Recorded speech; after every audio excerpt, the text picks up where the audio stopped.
इस वीडियो में बात करेंगे ई शिक्षा कोर्स फॉर्म को कैसे भरा जाए। फॉर्म को भरते समय कुछ बातों को ध्यान में रखना ज़रूरी होता है। आप ऑफलाइन फॉर्म भर रहे हैं तो ध्यान रहे कि ब्लैक या ब्लू पेन का ही यूज़ करें। ऑफलाइन और ऑनलाइन दोनों फॉर्म जो है सेम तरीके से ही भरा जाता है। आइए वीडियो को शुरू करते हैं। तो इस फॉर्मेट में आप सबसे पहले देख सकते हैं कि टीचर रजिस्ट्रेशन इन्फॉर्मेशन, इसमें टीचर को जो है पहले रजिस्ट्रेशन करना पड़ता है। इसके लिए आप जो है सबसे पहले आप अपने नाम के साथ जिसका इस्तेमाल करते हैं उसको लगाना है या उस पर टिक करना है। उसके बाद दूसरे नंबर पर आपका आ जाता है फर्स्ट नेम, उसके बाद जो मिडिल नेम, उसके बाद लास्ट नेम। एग्जाम्पल के तौर पर अगर आप अपने नाम के सामने एमडी या कुछ और लगाते हैं तो उसको फर्स्ट नेम में रखेंगे। उसका रियल नेम जो है उसको मिडिल नेम में रखेंगे। उसके बाद आ जाता है लास्ट नेम। अगर आलम या और कोई नाम के साथ इस्तेमाल करते हैं लास्ट में तो वो आपको लास्ट नेम में आ जाएगा। उसके बाद आता है जेंडर में आप मेल है तो मेल के सामने टिक करेंगे और फीमेल है तो फीमेल के सामने टिक करेंगे। उसके बाद सामने वाले कॉलम में आपको जो है मेल या फीमेल लिखना भी है। उसके बाद अगला कॉलम आ जाता है डेट ऑफ बर्थ का। डेट ऑफ बर्थ को आपको सावधानी से भरना है। इसमें जो है डेट ऑफ बर्थ को भरते समय सबसे पहले आपको जो है डेट लिखना है। डेट के बाद जो है मंथ आएगा और लास्ट में ईयर को लिखना है। और ईयर जो है फुल ईयर लिखा जाएगा। एग्जाम्पल के तौर पर अगर 2022 है तो सिर्फ 22 नहीं लिखना है, 2022 लिखना होगा। 2023 है तो 2023 लिखना होगा। उसके बाद अगला आ जाता है आपका रिलीजन जिस रिलीजन से है इसको आपको कॉलम के सामने जो है लिखना है। उसके बाद आ जाता है आधार नंबर में आपको जो है अपना आधार नंबर सावधानी के साथ भरना है। आधार आप कॉलम देख सकते हैं, इसमें आप सेम आपके आधार नंबर पे, आधार कार्ड पे जिस तरह नंबर दिया हुआ है सेम उसी तरह का कॉलम जो है कि फॉर्मेट में भी बना है और इसको आप लिखना होगा। उसके बाद अगला आ जाता है आपका रिलीजन जिस रिलीजन से है इसको आपको कॉलम के सामने जो है लिखना है। उसके बाद आ जाता है आधार नंबर में आपको जो है अपना आधार नंबर सावधानी के साथ भरना है। आधार आप कॉलम देख सकते हैं, इसमें आप सेम आपके आधार नंबर पे, आधार कार्ड पे जिस तरह नंबर दिया हुआ है सेम उसी तरह का कॉलम जो है कि फॉर्मेट में भी बना है और इसको आप आराम से उसी तरीके से भर सकते हैं। उसके बाद अगला आ जाता है आपका नेचर ऑफ अपार्टमेंट। इसमें जो है रेगुलर है, नियमित है तो आप इसमें टिक करेंगे, या जो है कि आप जो पंचायती राज से हैं तो इसमें टिक करेंगे, या आप जो पार्ट टाइम या गेस्ट टीचर हैं तो इनमें टिक करेंगे। उसके बाद 10 नंबर पर आपका आ जाता है टाइप ऑफ टीचर। तो इसमें आपको टिक करना है कि आप किस चीज़, अगर रेगुलर से हैं तो आप जो कि इसमें से जो आप जिसमें आ रहे हैं उसको टिक करना है, या प्राइमरी से हैं तो आपको पंचायत टीचर हैं या नियोजित टीचर इन सेकेंडरी है या नियोजित टीचर इन हायर सेकेंडरी है तो उसमें टिक करना है, या आप जो है प्रखंड टीचर हैं तो उसमें टिक करना है, या नगर टीचर हैं तो उसमें टिक करना है। उसके बाद लास्ट में आ जाता है इस कॉलम में पार्ट टाइम या गेस्ट टीचर में कि आप जो है कि अगर इस पार्ट टाइम या गेस्ट टीचर में हैं तो इसमें आपको टिक करना है। उसके बाद 11वें नंबर पर आ जाता है अपॉइंटमेंट सब्जेक्ट। आपकी बहाली जिस सब्जेक्ट के लिए हुई है उसमें आपको यहाँ 11वें नंबर कॉलम के सामने आपको लिखना है किस सब्जेक्ट के लिए हुई है। एग्जाम्पल के तौर पर अगर जो उर्दू के लिए हुई है, इंग्लिश के लिए हुई है या सोशल साइंस जिस भी सब्जेक्ट के लिए हुई है उस सब्जेक्ट का फुल नेम लिखना है। उसके बाद आ जाता है आपका जो है सोशल कैटेगरी में आप जिस कैटेगरी से आते हैं, अगर जनरल से आते हैं आपका कास्ट सोशल जनरल में आ रहा है तो आपको जनरल में टिक करना है, और अगर बीसी में आ रहा है तो बीसी, ईबीसी में आ रहा है तो ईबीसी, और एससी में आ रहा है तो एससी, और एसटी में जिस भी सोशल कैटेगरी में आप आ रहे हैं उसको टिक करना है। उसके बाद अगला आपका आ जाता है मोबाइल नंबर के कॉलम के सामने जो है 10 अंक का मोबाइल नंबर आपको लिखना है। उसके बाद जो 14वें नंबर पर आपका आता है date of joining in service. इसमें जो है आपसे पूछा जा रहा है कि आप जो है service date of joining in service, जिस डेट में आप ज्वाइनिंग किए हैं सर्विस उसको लिखना है। इसमें भी सेम जो है कि आपको पहले डेट भरना है, डेट भरने के बाद मंथ भरना है, मंथ भरने के बाद और लास्ट में ईयर भरना है। उसके बाद आ जाता है डिस्ट्रिक्ट फर्स्ट ज्वाइनिंग। आप जो है कि अगर फर्स्ट ज्वाइनिंग जो है दूसरी जगह हुआ था तो आपको जो कि इसका भरना है, उस डिस्ट्रिक्ट का नाम भरना है। या आपको जो अभी जहाँ पर है ये आपका फर्स्ट ही डिस्ट्रिक्ट है, तो इसमें इसी डिस्ट्रिक्ट का नाम भरना है। उसके बाद अगला आपसे पूछा जाता है पोस्टिंग डिटेल्स। इसको जो है एकदम आराम से और सावधानी के साथ भरना है पोस्टिंग डिटेल्स को। इसमें सबसे पहले 1 नंबर में आपसे पूछा जा रहा है डिस्ट्रिक्ट। आपका जिस डिस्ट्रिक्ट में पोस्टिंग है उसका नाम लिखना है। उसके बाद आ जाता है ब्लॉक, उसके बाद क्लस्टर, सेम इसी तरह जो है भरते जाना है। उसके बाद चौथे नंबर पर आपका आ जाता है स्कूल। स्कूल आप जिस स्कूल में पदस्थापित हैं उस स्कूल का जो है फुल नेम लिखना है। उसके बाद अगला 5 नंबर पे आ जाता है अपॉइंटमेंट फॉर लेवल। आपका जो आपकी बहाली जो है जिस लेवल पर है, प्राइमरी में है, मिडिल में है या टीजीटी में है, तो जिस लेवल पर है उसमें आपको टिक करना है।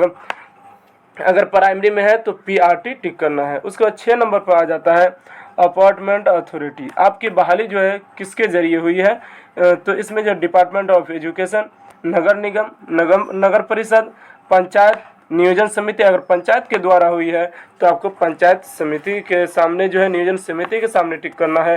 या प्रखंड से अगर बहाली हुई है तो प्रखंड नियोजन समिति के सामने टिक करना है। या जिला परिषद से बहाली हुई है तो उनके सामने जो है टिक करना है। उसके बाद 7वां कॉलम आ जाता है date of joining in current school. आपसे पूछा जा रहा है कि करंट स्कूल आप अभी जो है जिस स्कूल में है उसमें आपने ज्वाइनिंग कब किया है, तो उसमें उसके बारे में पूछा जा रहा है। इसमें भी सेम उसी तरह सबसे पहले आपको डेट भरना है। डेट के बाद जो है मंथ भरना है। मंथ के बाद जो है ईयर भरना है या साल भरना है। उसके बाद अगला आपका आ जाता है पर्सनल इन्फॉर्मेशन। ये आपका खुद जो है कि इन्फॉर्मेशन जो है, पर्सनल इन्फॉर्मेशन जो है वो पूछा जा रहा है। इसमें आपसे सबसे पहले पूछा जा रहा है पेन नंबर। पेन नंबर इसमें जो है कि आपको भरना है पेन नंबर के सामने वाले कॉलम में। उसके बाद आ जाता है फादर से नेम। फादर से नेम भरना है। याद रहे कि जो भी डिटेल से लिखना है आपको कैपिटल लेटर में होना चाहिए। अगला आ जाता है मदर से नेम। उसके बाद जो आ जाता है मैट्रियल स्टेटस। मैट्रियल स्टेटस के सामने अगर आप जो मैरिड हैं तो मैरिड लिखेंगे, अनमैरिड हैं तो अनमैरिड लिखेंगे।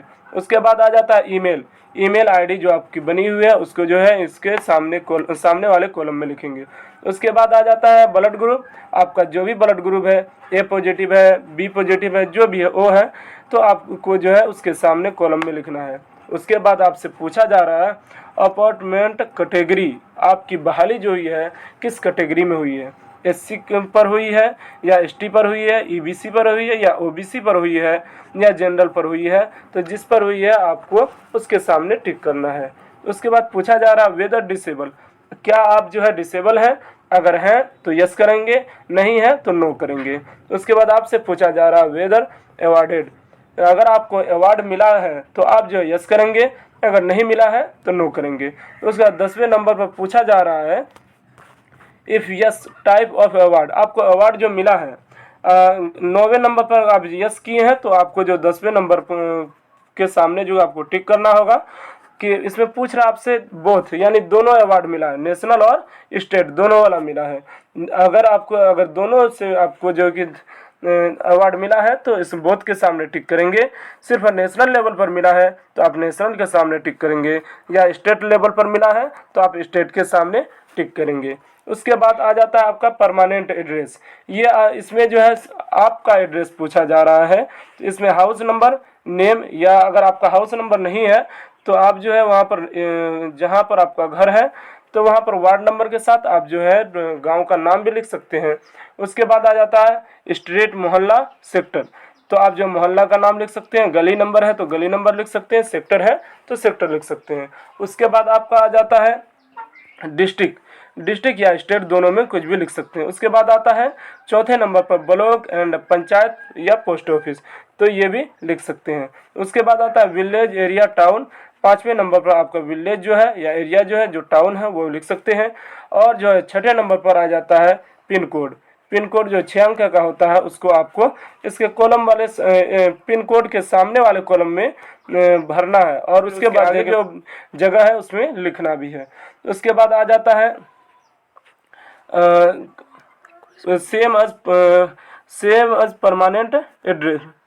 Same as permanent address. इसमें अगर आपका एड्रेस जो है, पर्सनल एड्रेस जो है, अगर सेम है, जो आपने ऊपर दिया है वही अगर नीचे भी है, तो इसमें सेम मार करके इसको भरने की ज़रूरत नहीं है। अगर भर भी देते हैं तो भी कोई बात नहीं है। अगर आपका दूसरा जगह 2 एड्रेस है तो इसमें आप जो है भर सकते हैं। उसके बाद अगला आपका आ जाता है manage apartment and current salary statement. आपसे पूछा जा रहा है सैलरी के बारे में, करंट सैलरी स्टेटमेंट क्या है उसके बारे में पूछा जा रहा है। इसमें फर्स्ट में आपसे पूछा जा रहा है 1 नंबर पे कि initial salary at the time of job appointment. आपका जिस टाइम जॉब हुआ था उस टाइम जो है सैलरी जो है कितना मिला था, तो उसको आपको इसमें यहाँ पर लिखना है इसके सामने। उसके बाद पूछ रहा प्रेजेंट बेसिक सैलरी, अभी जो है प्रेजेंट में आपको कितनी सैलरी मिल रही है वो लिखना है। उसके बाद 3 नंबर में आ जाता है appointment letter number date, number या डेट। इसमें जो है अपार्टमेंट आपका जो है नियुक्ति पत्र जो है उसका जो है उसमें जो है लेटर नंबर है और जो डेट है वो इसके सामने लिखना है। उसके बाद आ जाता है डेट ऑफ प्रजेंट पोस्टिंग या ज्वाइनिंग। डेट आपको प्रजेंट पोस्टिंग जो है अभी जहाँ पर है उसका जो है कौन से डेट में आपने पोस्टिंग ली है तो उसको लिखना है। उसके बाद आ जाता है आपका जो है PRAN या GPF या यूएएन नंबर जो है सबको मिला हुआ है, तो इसको जो है इसके सामने वाले कॉलम में आप लिख सकते हैं। उसके बाद पूछ रहा है 6 नंबर पर पेमेंट प्रोसेस। पेमेंट प्रोसेस में आपका बैंक के ट्रांसफ़र में टिक करना है, क्योंकि अब जो है सभी को बैंक के थ्रू ही ट्रांसफ़र किया जाता है। तो जब आप बैंक ट्रांसफ़र में टिक करेंगे तो आपको इसके नीचे वाला जो है कि इसको नहीं भरना है। ये जो है कि बैंक ट्रांसफ़र जिनके लिए नहीं है उसके लिए। बैंक ट्रांसफ़र में जब आप टिक करते हैं तो इसको छोड़ करके आपको आगे बढ़ जाना है। उसके बाद आ जाता है आपका बैंक डिटेल्स। जैसे ही आप बैंक ट्रांसफ़र में टिक मारेंगे तो आपसे जो पूछा जाएगा बैंक डिटेल्स। बैंक डिटेल्स में जो है सबसे पहले आपको भरना है नेम ऑफ बैंक, यानी आप किस बैंक, आपके जिस बैंक से खाता जुड़ा हुआ उस बैंक का नेम क्या है, नाम क्या है। उसके बाद 2 नंबर में पूछता है नेम ऑफ ब्रांच। आपका जो है कि ब्रांच का नेम, जिस बैंक में आपका खाता है उस ब्रांच का नाम क्या है वो पूछा जा रहा है। उसके बाद आपसे पूछा जा रहा है 3 नंबर पर बैंक अकाउंट नंबर। आपका अकाउंट नंबर जो है उसको जो आराम से देख करके सावधानी के साथ भरना है। उसके बाद पूछा जा रहा है 4 नंबर पर IFSC कोड। तो IFSC कोड के सामने वाले कॉलम में IFSC भरना है। इसको भरते समय यह बात ध्यान में रहे कि बैंक अकाउंट नंबर और IFSC कोड गलत नहीं होना चाहिए। उसके बाद अगला आपका कॉलम आ जाता है कि इसमें आपसे पूछा जा रहा है हिस्ट्री ऑफ पोस्टिंग, यानी आपके पोस्टिंग की हिस्ट्री क्या है उसके बारे में पूछा जा रहा है। इसमें पूछा जा रहा है सबसे पहले आप लिखेंगे नेम ऑफ स्कूल। उस आपके स्कूल का जो नाम है वो जो है, जैसे अगर प्राइमरी है या MS है जो भी है तो वो एकदम फुल नेम के साथ लिखेंगे। उसके बाद डिजिग्नेशन में आप जो है प्रखंड टीचर है या प्राइमरी टीचर है वो लिखेंगे। उसके बाद आ जाता है फ्रॉम सर्विस पीरियड, यानी आपका सर्विस पीरियड कब से है। उसके बाद टू सर्विस पीरियड कब तक रहेगा वो लिखना है। उसके बाद सब्जेक्ट अथॉरिटी, आपका जो भी है सब्जेक्ट अथॉरिटी वो लिखेंगे। उसके बाद आपका आ जाता है एजुकेशनल क्वालिफिकेशन प्री सर्विस, यानी कि आपका जो है सर्विस में आने से पहले आपने कौन कौन से कोर्स किए हैं उसको लिखना है। इसमें जो आपका आ जाएगा सबसे पहले जो है एजुकेशन में, जैसे इसमें आप लिख सकते हैं मैट्रिक, इंटर या जो ग्रेजुएशन, जो भी कोर्स किए हैं तो वो लिखना है। इसमें पूछता है ईयर ऑफ पासिंग, किस साल आपने जो है कि पास किया है। जिस स्कूल या कॉलेज में आपका नाम था वो लिखना है। बोर्ड, और जैसे मदरसा बोर्ड है या जो है आपका जो है बिहार बोर्ड है या CBSE बोर्ड है वो लिखना है। सब्जेक्ट कौन सा सब्जेक्ट है इसमें जो है। उसके बाद जो पूछा जा रहा है मार्क्स ऑफ अटेंड या CGPA या जो आपका फुल मार्क्स या मार्क्स से कितना आया वो लिखना है। और एग्ज़ाम जो है फुल मार्क्स का कितने मार्क्स का एग्ज़ाम हुआ था वो लिखना है। इसी तरह आप जो कि सभी कॉलम को भरेंगे, मैट्रिक, इंटर जो भी है आपका। उसके बाद अगला आपका आ जाता है एजुकेशनल क्वालिफिकेशन इन सर्विस। इसमें आपसे पूछा जा रहा है कि आपने सर्विस में आने के बाद कौन कौन से कोर्स किए। जो भी कोर्स किए हैं उसके सेम उसी तरह जो है कि इसमें भी लिखना है। उसके बाद अगला आपका आ जाता है प्रोफेशनल वोकेशनल क्वालिफिकेशन। इसमें अब अगर बीएड एमएड जो भी किए हैं तो इसमें आप जो है आराम से सेम उसी तरह है आप जो है कि भर सकते हैं। उसके बाद अगला आ जाता है आपका अदर इन्फॉर्मेशन। अदर इन्फॉर्मेशन को थोड़ा सावधानी के साथ भरना है। इसमें जो है कंप्यूटर ट्रेनिंग अगर आप किए हैं तो इसके सामने वाले कॉलम में आप यस लिखेंगे, और अगर नहीं किए हैं तो नो लिखेंगे। उसके बाद आ जाता है अगला कॉलम जो है आपके सामने जो है उसमें जो है एनसीसी ट्रेंड। अगर आप एनसीसी ट्रेंड हैं तो यस लिखेंगे, अगर नहीं किए एनसीसी ट्रेंड नहीं है तो नो लिखेंगे। उसके बाद जो आपको ट्रेनिंग रिसीव्ड, इसमें भी आप यस या नो लिख सकते हैं। उसके बाद language in which the teachers is having working knowledge, तो इसमें आपको यस लिखना है। इसमें आपको पूछ रहा है कि टीचर को जो है वर्किंग नॉलेज है, तो बिल्कुल है, तो इसमें आपको यस लिखना है। उसके बाद अगला कॉलम आ जाता है study English up to which class, यानी आपने इंग्लिश जो है किस क्लास तक पढ़ी है। तो इसके जो भी क्लास तक आप पढ़े हैं, 10th है, 12th है, ग्रेजुएशन है, जो भी है इसके सामने आप जो है वो लिख सकते हैं। उसके बाद आपसे पूछ रहा है social studies studied up to which class, यानी आपने सोशल स्टडी जो है किस क्लास तक पढ़ी है, तो उसके सामने जो है आप जो भी क्लास तक पढ़े हैं सोशल स्टडी उसको लिखना है। उसके बाद आ जाता है मेन सब्जेक्ट थाउट। आपका मेन सब्जेक्ट इंग्लिश मैथ कुछ भी हो सकता है, तो जो मेन सब्जेक्ट है उसको उर्दू हिंदी लैंग्वेज कुछ भी हो सकता है, तो आप यहाँ उस सब्जेक्ट का नाम लिखेंगे। उसके बाद आ जाता है आर यू ट्रेंड टीचर, क्या आप ट्रेंड टीचर है, तो बिल्कुल आप ट्रेंड टीचर है, इसके सामने आप यस लिखेंगे। उसके बाद पूछ रहा है आपसे ट्रेंड फॉर टीचिंग CWSN, तो इसके सामने आप नो लिखेंगे।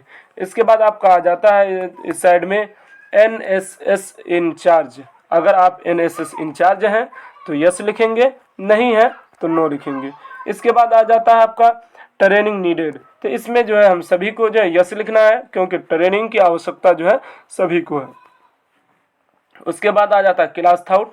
आपका क्लास थाउट आप जो कौन सा क्लास में पढ़ाते हैं तो ये आप लिख सकते हैं, अगर प्राइमरी है तो 1 to 5 लिख सकते हैं। उसके बाद अगला आ जाता है study mathematics up to which class, आपने मैथ जो किस क्लास तक पढ़ी है, 10th तक 12th तक जिस क्लास तक भी पढ़ी है, या ग्रेजुएशन आपका मैथ से है तो वो भी लिख सकते हैं। उसके बाद अगला कॉलम आ जाता है study science up to which class, यानी आपने साइंस को किस क्लास तक पढ़ा है, 12th जिस क्लास तक भी पढ़ा है उसको लिखना है। उसके बाद पूछ रहा है लैंग्वेज स्टडी अप टू, यानी आपने लैंग्वेज जो है 8 क्लास तक पढ़ी है, तो बिल्कुल अगर पढ़ी है तो यस या पढ़ी है तो यस, ना पढ़ी है तो नो लिखेंगे। इसके बाद आ जाता है मेन सब्जेक्ट थाउट टू। यहाँ पर था आपका जो मेन सब्जेक्ट थाउट 1 था, और यहाँ पर पूछ रहा है मेन सब्जेक्ट थाउट 2, तो इसमें जो आपको जो है जो भी सब्जेक्ट है आप जो है कि इसके सामने जो ऑप्शनल अगर कुछ है तो वो भी रख सकते हैं। उसके बाद अगला आ जाता है trend in computer for use and teaching. आपसे पूछ रहा है कि आप ट्रेंड हैं कंप्यूटर के, और इसका जो कंप्यूटर को यूज़ करते हैं क्लासरूम में पढ़ाने के दौरान, तो अगर करते हैं तो यस लिखेंगे, अगर नहीं करते हैं तो नो लिखेंगे। उसके बाद अगला आपका आ जाता है कि number of working days spent on non teaching assignment, तो इसमें जो है नो लिखना है सबको। उसके बाद अगला आपसे अदर इन्फॉर्मेशन में पूछा जा रहा है, इसको जो एकदम सावधानी के साथ भरना होगा, आपको पढ़ करके भरना है कि इसमें जो है सबका अलग अलग भी हो सकता है, और जो कुछ बातें जो है सेम भी हो सकती है। इसमें देखिए फर्स्ट नंबर में पूछा जा रहा whether using special resource for education of children with special needs CWSN, तो इसमें नो करना है। उसके बाद अगला आपका आ जाता है whether received training on cyber safety and psychological aspects, तो इसमें भी जो आपको नो करना है, क्योंकि आपसे ये पूछा जा रहा है साइबर सेफ्टी के लिए जो है साइकोलॉजिकल कोई जो है कि ट्रेनिंग रिसीव किए हैं आप, तो इसके सामने तो नो भरेंगे। उसके बाद आ जाता है आपसे वेदर हैविंग ICT ट्रेनिंग या knowledge to conduct remote learning classes, तो इसमें जो है कि आपको मालूम होगा FLN जो है कि अभी जो कि ट्रेनिंग चल रहा है, इसमें आप सबों ने ICT की क्लास की है, ICT का आपको नॉलेज है, तो इसमें यस लिखेंगे। उसके बाद आ जाता है average number of hours of ICT computer laptop television radio other use per week for teaching process, यानी आप जो है कि कितने आवर जो वक्त वीक में यानी हफ्ता में इस्तेमाल करते हैं बच्चों को पढ़ाने के लिए टीचिंग में। तो आप लैपटॉप कंप्यूटर अगर इस्तेमाल करते हैं तो यस लिखेंगे, अगर नहीं करते हैं तो नो लिखेंगे। उसके बाद अगला कॉलम में आपसे पूछ रहा है whether trend in innovated pedagogy, यानी इसमें आपसे ये पूछ रहा है कि अगर आपने बच्चों को पढ़ाने के लिए आपको जो है कि ट्रेनिंग दी गई है अगर BRC या CRC लेवल पर तो यस लिखेंगे, अगर नहीं दी गई है तो नो लिखेंगे। इसके बाद पूछ रहा है is the teacher engaged with teaching students registered with, यानी इसमें आपसे ये पूछ रहा है कि आपका स्कूल जो है रजिस्टर्ड है NIOS या SIOS study centre his school. तो अगर है आपका स्कूल इनके लिए जो है कि रजिस्टर्ड है तो यस लिखेंगे, अगर नहीं है तो नो लिखेंगे। ये इसके NIOS या SIOS के लिए बहुत कम ही स्कूल है जो रजिस्टर्ड है, तो इसमें जो आपको भी नो लिखना है। उसके बाद अगला आ जाता है आपका whether trend in safety and security audit of school for, तो इसमें भी आपको जो है नो लिखना है। उसके बाद अगला आपका आ जाता है whether received training in early इसमें भी जो आपको जो है कि नो लिखना है। उसके बाद अगला आ जाता है whether conduct remote learning class in academic session, यानी आप अपने स्कूल में जो है एकेडमिक सेशन में रिमोट के जरिए क्लास लेते हैं और बच्चों को सिखाते हैं, तो इसमें भी नो लिखेंगे। उसके बाद अगला आपसे पूछ रहा है whether trend in innovated pedagogy such as art integrated story telling, यानी इसमें आपको यस लिखना है कि आप अपने स्कूल में बच्चों को जो है स्टोरी टेलिंग और जो है आर्ट के जरिए बच्चों को सिखाते हैं। उसके बाद अगला आ जाता है इसमें जो whether received training after conduct of NAS SAS other third party assessment at the school, तो इसमें आपको नो लिखना है क्योंकि इसमें थर्ड पार्टी के बारे में पूछा जा रहा है। उसके बाद आ जाता है आपका for teachers teaching primary classes, इसको जो है एकदम बहुत अच्छे तरीके से भरना है और पढ़ करके भरना है। इसमें जो है इसमें प्राइमरी क्लास के लिए क्या क्या चीज़ें ज़रूरी है उनके बारे में आपसे पूछा जा रहा है। इसमें फर्स्ट नंबर में आपसे पूछा जा रहा है whether received training in FLN Nishtha, तो इसमें आप जो है आपको मालूम है इसमें सभी को यस करना है क्योंकि FLN के जिसको बुनियादी 2 जो बोलते हैं जिसकी ट्रेनिंग जो कि चल रही है बहुत से लोगों को दी भी गई है, तो इसके सामने आपको यस करना है। उसके बाद अगला आ जाता है whether developed content and upload Diksha app के बारे में बोल रहा है कि आपने दीक्षा ऐप पर जो है कि अपलोड किया है, तो बिल्कुल सभी ने किया है और इसके सामने सब यस लिखेंगे। उसके बाद अगला आ जाता है whether received teachers manual hand books resource for teaching children with disabilities, यानी गिफ्टेड चिल्ड्रेन, यानी ऐसे बच्चे आवश्यकता वाले बच्चे के बारे में आपसे पूछा जा रहा है। इसके लिए जो आपको कोई बुक या कोई बुक या जो है कि कोई रिसोर्स है जो है कि आपको दिया गया है, तो बिल्कुल नहीं दिया गया, इसके सामने आप नो लिखेंगे। उसके बाद अगला आ जाता है कि developing on TLM for classroom transaction, तो इसमें जो है इसमें आपसे ये पूछ रहा है क्या आप जो TLM का इस्तेमाल करते हैं या बना करके क्लासरूम में ले जाते हैं, तो बिल्कुल इसके सामने आपको यस लिखना है। उसके बाद अगला आ जाता है whether received activity handbook material resource, यानी आप जो है कि हैंडबुक और जो मटेरियल और जो रिसोर्स का जो इस्तेमाल करते हैं क्लासरूम में, तो बिल्कुल इसके सामने आपको यस लिखना है। उसके बाद पूछ रहा है whether involved in creating any other type of offline online resource for teachers at cluster level block level district level and state level के बारे में पूछ रहा था, इसमें जो कि आपको नो करना है। उसके बाद अगला आ जाता है using resource material for preparing their own lesson plan, इसमें आपसे ये पूछा जा रहा है कि आप जो है कि आप जो लेसन प्लान तैयार करते हैं क्या, तो बिल्कुल आप इसके सामने लेसन प्लान के सामने आपको जो है यस करना है क्योंकि बगैर लेसन प्लान के जरिए अब जो है कोई क्लास होती ही नहीं है। उसके बाद अगला आ जाता है इसमें whether undertaking classroom transaction by using student mother tongues mother tongue से एज द लिंक लैंग्वेज। आपसे ये पूछा जा रहा है कि आप जो अपने क्लासरूम में या कक्ष में जो कि बच्चों से मदर टंग में या मादरी ज़बान में आप जो यूज़ करते हैं या इस्तेमाल करते हैं या बच्चों को मादरी ज़बान के ज़रिए पढ़ाते हैं, तो बिल्कुल इसके सामने आपको यस करना है, क्योंकि आप लोग को मालूम होगा प्राइमरी लेवल पर बच्चों को जो है मादरी ज़बान में ही सिखाया जाता है। उसके बाद अगला आपसे पूछ रहा है training and language information, last academic year के बारे में पूछा जा रहा है। तो इसमें जो आपको जो है सबसे पहले जो है इसमें पूछा जा रहा है प्लेस ऑफ ट्रेनिंग, यानी आप किस जगह से ट्रेनिंग किए, बीआरसी, सीआरसी, डाइट, बाइट या सीटी, एसएलओ या पीटीईसी या एससीईआरटी या अदर्स, जहाँ से भी जो भी ट्रेनिंग जो है आपने किए हैं उसको भरना है। इसमें 4 ट्रेनिंग के बारे में आपको लिखना है। ट्रेनिंग नेम में जो है जो भी ट्रेनिंग किए हैं उसका नाम जैसे जो है कि आप हो सकता है, जैसे अभी जो है कि बुनियादी 2 चल रहा है तो इसमें बुनियाद 2 लिखेंगे, और जो है कि कब से कब तक हुआ है, ट्रेनिंग नीडेड रिसिप्ट कब से कब तक हुआ है तो उसका डेट लिखेंगे। उसका नंबर ऑफ डेज ट्रेंड, यानी आप जो ट्रेनिंग जो लिए 6 दिवसीय था, 5 दिवसीय था, 51 दिवसीय था, 20 दिवस, यानी जितने भी डेज का जो है कि आपका ट्रेनिंग हुआ है उसको लिखना है। उसके बाद आगे बढ़ेंगे। आगे आपसे पूछ रहा है whether appointment based teacher eligibility test. इसमें जो है अगर आप जो है कि एलिजिबिलिटी टेस्ट दिए हैं तो यस में टिक करेंगे, अगर नहीं किए हैं तो नोट करेंगे। अगर जो यस में टिक करते हैं आपको तो इसके आपको जो नीचे फॉर्म भरना पड़ता है। इसमें आपसे पूछ रहा है एग्ज़ाम पास, सीटेट, स्टेट या टेट, ये इन तीनों में आपने क्या पास किया है। जो भी पास किया है तो उसके सामने टिक करेंगे। उसके बाद नीचे रोल नंबर आपसे पूछा जा रहा है, उसके बाद सब्जेक्ट पूछा जा रहा है, जो भी रोल नंबर है वो भरेंगे, आपका जो सब्जेक्ट था वो भरेंगे।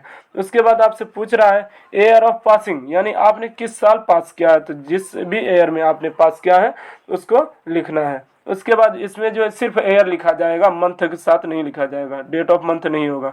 उसके बाद आज पूछ रहा है मार्क्स ऑफ अटेंड, यानी आपने कितना नंबर लाया है उसको लिखना है। उसके बाद आपसे ये पूछ रहा है हैव यू एवर वर्कड और आर वर्किंग एज BRP-CRCC, यानी आप जो है काम किए हैं या कर रहे हैं BRP लेवल पर, तो इसमें यस टिक लगाएंगे। इस अगर नहीं कर रहे हैं तो नो करके छोड़ देंगे।